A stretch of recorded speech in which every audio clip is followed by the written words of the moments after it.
Ayan guys, patubig tayo. Tuyo kasi yung lupa dito guys. So, ayan lupa, bitak-bitak na. Ayan, papatubig tayo. Mga 2 drum bawat puno. Ayan o, ganyan kalakas eh. Hininaan lang doon eh, baka bumigay yung mga dugtungan eh. Oh. Ayan, mga dugtungan eh. Baka bumigay kaya hininaan lang. Oh, ito guys, yung bulaklak natin, 29 dapi. Ayan o. 29 dapi yan guys. Wala pang butil. Wala pang butil guys. Oh. Ganyan pa lang siya guys, pero may mga pollinators na guys. Ayan, may mga langaw, yan oh. Ayan, may langaw. May mga bubuyog. Oh, wala pang butil. Dili talaga yung bulaklak guys, dapat 29 days. Meron na yan eh. Wala, dili. Oo, wala pang butil. Wala talaga.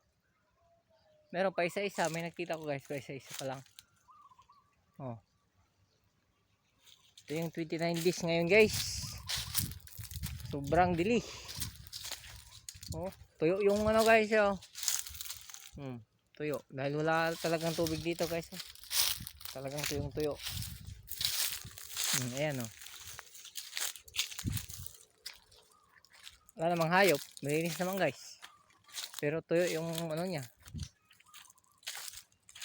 Malinis naman yan. Ayan, may mga pollinators yun. May mga bubuyog. Puno kasi yung bulaklak guys eh. Ayan. Wala pang butil. Wala pang butil yun. Mga pollinators yan eh. Milipad. Mga bubuyog. Kadami.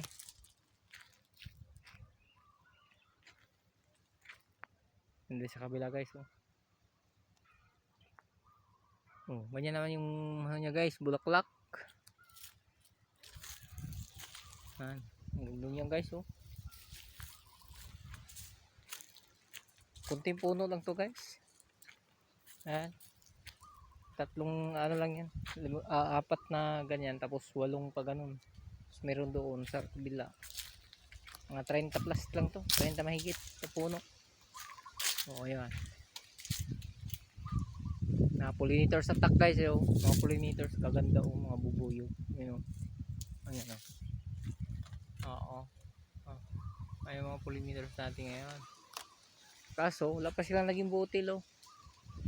Kaya nagdidilig tayo ngayon baka sakali makabutil na.